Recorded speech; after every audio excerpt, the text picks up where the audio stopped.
Assalamualaikum warahmatullahi taala wabarakatuh. Bismillahirrahmanirrahim. Alhamdulillahirrahmanirrahim. Wassalatu wassalamu ala asyrofil mursalin sayyidina Muhammadin Muhammad sallallahu alaihi wasallam wa ala alihi wa sahbihi ajma'in. Amma ba'du. Kepada Bapak Haji Sudiono selaku yang dituakan di Madrasah Ibtidaiyah Negeri 1 Kendal, yang saya hormati Bapak Ibu guru jamaah salat zuhur. Yang pertama-tama mari kita panjatkan puja-puji syukur kita pada Allah Subhanahu wa taala yang telah memberikan nikmat kesehatan sehingga kita bisa berkumpul bermuajah dalam majelis yang mubarakah ini dengan tiada halangan suatu waktu. Kedua kalinya salam serta salam yang kita sampaikan kepada Nabi Muhammad sallallahu alaihi wasallam yang kita nantikan syafaatnya di nyawa amin ya rabbal alamin. Bapak Ibu jamaah zuhur yang saya hormati, sedikit saja pada pertemuan yang kesekian kalinya pokok di hari Senin ini yang keberapa dan ke-6 yang ke-6 saya tidak akan menyampaikan banyak hal, sedikit saja. Moga-moga ada manfaatnya, terutama bagi saya pribadi. Lumayan dari panjangnya saya amin. Yang akan saya sampaikan, saya beri tema. Kalau kemarin sudah keistimewaan bulan Ramadan, saya ingin modern sidik pada siang kali ini tentang keistimewaan umat Nabi Muhammad SAW yang melakukan puasa Ramadan, atau keistimewaan umat Nabi Muhammad. Yang pertama, mukjizat Al-Quran itu adalah memberikan sebuah kabar gembira. Fungsinya atau manfaat memberikan kabar gembira, dan tentunya ini untuk kita umat Islam, umatnya Nabi Muhammad, ini diberikan kabar gembira yang pertama kali pada surat Al-Baqarah ayatnya 286 kalau salah, benar betul 286 kalau salah. La yukallifu nafsan illa wus'aha laha ma kasabat wa 'alaiha ma kasabat. Rabbana la tu'akhidhna in nasina aw akhtana. Rabbana wa la tahmil 'alaina isran kama hamaltahu 'ala alladziina min qablina. Rabbana wa la tuhammilna ma la taqata lana bih. Wa'fu 'anna waghfir lana warhamna anta maulana fansurna 'alal qawmil kafirin bi rahmatika ya arhamar rahimin. Pasangan ini ngono pasangan. Jadi kalau misalnya kita ambil saripatinya di surat Al-Baqarah ayat 286 ini, yang pertama, Allah tidak akan memberikan beban kepada umatnya, kepada umat manusia sesuai dengan kekuatannya. Yang pertama ya. Jadi Allah tidak akan memberikan suatu cobaan atau ujian yang melebihi kekuatan hambanya. Misalnya kuatnya teloro ya pansawat 3 loro. Kalau misalnya kekuatannya 3 ya pansawat 3. Dan seterusnya. Jadi Allah memberikan ujian dan cobaan sesuai dengan kadar kekuatan hambanya. Yang pertama. Yang kedua, ini yang teramat indah sekali, yang teramat sangat istimewa sekali bagi umat Muhammad SAW. Rabbana la tu'akhidna, ya Allah Gusti, ya Rob, jangan berikan sanksi pada kami apabila jika kami melakukan suatu kesalahan. Hebatnya umatnya Nabi Muhammad kan sudah datangkan kontrak, Rabbana la tu'akhidhna in nasina aw akhtana. Ya Allah, jangan berikan sanksi pada kami, jangan hukum kami jika kami berbuat salah. Padahal kita dinas itu adalah al-insan mahal kota wanisyan. Awet iki panggonane luput lan salah. Alhamdulillah, walau kita dinas sebagai umat yang bersalah dan selalu salah, ada rokso, ada kabar gembira dari Allah untuk umat Nabi Muhammad, sesuai tadi. Dan jawaban Allah ketika itu berlangsung, jawabannya Allah adalah waqala ta'ala na'am. Ya. Maka ini adalah merupakan sebagai keistimewaan takkan kontrak dengan Allah.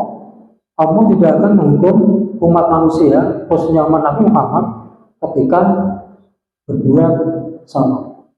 Tapi harus salah terus di sini. Isim sing jaluke dulu. Jadi ini adalah merupakan senjata bagi kita, keistimewaan bagi kita umatnya Nabi Muhammad. Walaupun kita banyak salah, walaupun kita diciptakan adalah makhluk yang penuh dengan salah dan lalai dan lupa, sehingga keistimewaan yang pada nomor pertama disambung dengan keistimewaan yang nomor kedua. Setelah dimintakan itu dan Allah menjawabkan ya, maka ada sebuah istimewa lagi untuk Nabi Muhammad, yaitu umat Nabi Muhammad. Kalau misalnya panjenengan buka-buka lagi nanti di rumah, itu kalau tidak salah surat An-Nisa ayatnya 41. Ini adalah yang kita nanti-nantikan, yang kita gadang-gadang, yang kita nantikan, yang kita gadang. An-Nisa ayat 41. Fakaifa idza jinna min kulli ummatin syahidan bi syahidin. Fakaifa idza jinna min kulli ummatin bi syahidin wa jinna bika ala haula'i syahidan. Jadi pada suatu ketika, pada suatu saat, Nabi Muhammad akan dihadapkan pada fase, pada sebuah masa untuk memberikan kesaksian kepada umatnya, kepada kita sekalian. Jadi pada suatu masa nanti Nabi Muhammad diperintahkan oleh Allah untuk menjadi saksi. Kau ngakoni nek awan dhewe umatnya Nabi Muhammad. Aku malah berkinting, maaf ya. Ini. Jadi ini adalah yang teramat sangat sakral sekali. Sehingga muncul yang namanya syafaat. Ketika Nabi membaca itu berulang-ulang, ketika Nabi mendengar ayat itu berulang-ulang, Nabi menangis sejadi-jadi orang karuan. Terus awal dhewe sing sombong pengen di sekseni, pengen minta syafaat sampai-sampai gue kira-kira ini mato ora iki. Mato, ya cocok nih. Ya kan? Sing panik sene wedhen nganti nangis. Abot karena apa? Menjadi seorang saksi itu beratnya bukan main. Apalagi menjadi saksinya umat. Dan karena hal ini, karena ayat An-Nisa 41 ini, muncullah yang namanya syafaat. Muncullah yang namanya syafaat. Tentunya untuk asbabnya Al-Mukarram, Kiai Munir sama Kiai Leksan sama Pak Haji lebih tahu dari saya. Untuk sebab-sebabnya berupa syafaat. Kalau yang saya garis bawahi adalah An-Nisa 41. Jadi Nabi sudah tidak memikirkan dirinya sendiri lagi. Yang dipikirkan adalah kita. Yang dipikirkan adalah kita. Maka yang diminta oleh Nabi Muhammad kepada Allah adalah hanya meminta untuk bisa mensyafaati umatnya. Maka tugas kita ketika sudah mengetahui hal seperti ini, tugasnya ya jiwa DP nyepak parat datang Nabi Muhammad dan Gusti Allah dengan cara bagaimana? Yang melakoni sunai, yang melakoni, yang mencapai sholawat. Digadang-gadang nanti kita mendapatkan, semoga kita mendapatkan syafaatnya Muhammad. Ternyata sholawatnya jeblok, sunai jeblok. Ya terus sebenarnya ketemu yo kira-kira penak kok penak. Nah ketemu sepanjang Fatih penak kok penak kira-kira. Terus satu hal lagi saya berpesan, sholawatnya dilancarkan. Kemudian ketika ada seseorang yang menyebut nama Nabi Muhammad, sebaiknya kita harus selalu menyambung dengan Allahumma sholli alaihi, Allahumma sholli alaihi atau sallallahu alaihi. Akan tapi katanya banyak yang menyebutnya hanya dua sholli alaihi. Sholli alaihi, saya sama sekali dengar pasangnya kayak benar bahasa Arab kok. Tapi yang mereka pilih sama kiri insan tak ngerti, paham. Sholli alaihi. Kalau di mana ini kan kurang pas. Dia apa lagi? Dia kemudian pasangnya kurang pas pasangannya. Kalau misalnya yang ngendikan ke kiri insan, kalau Nabi Sallallahu Alaihi Wasallam ada yang menjawab sholli alaihi. Kalau ada yang menjawab sholli alaihi maka kurang pas. Ya bisa dikatakan salah. Saya sering kali dengar. Jadi ayo dibenerake.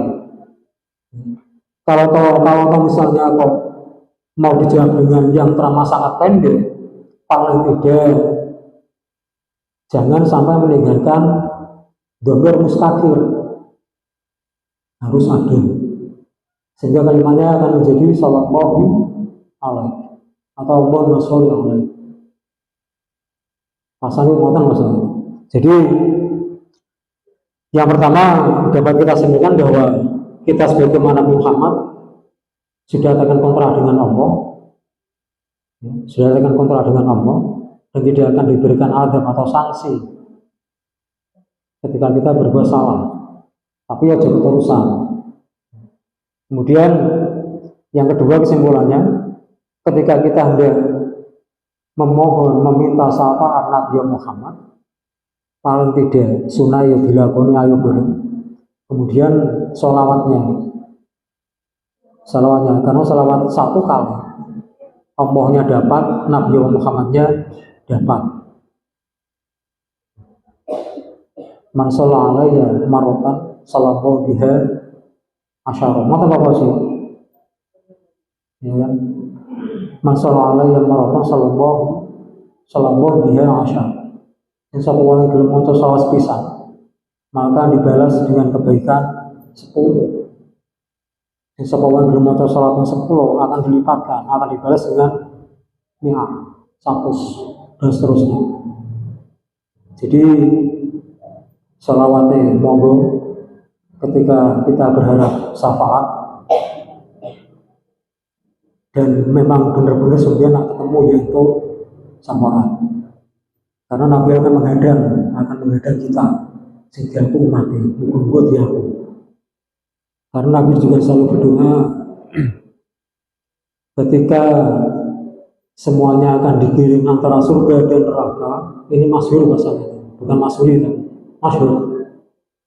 Nabi Muhammad selalu berdoa, ya Allah, tempatkan saya di sebelah kiri panjenengan Allah maksudnya. Jadi dalam satu riwayat disebutkan Allah itu di tengah, di ars. Kemudian Nabi Ibrahim di kanannya. karena Nabi Muhammad itu selalu di sebelah kiri, maka dikaburkan Nabi Muhammad di sebelah kirinya Ars. Yang tujuannya untuk apa? Kanan yang disinggih oleh Nabi Ibrahim adalah jalan menuju ke surga, sedangkan yang kiri jalan untuk menuju neraka. Ini masyhur, bukan masyhuri tapi masyhur.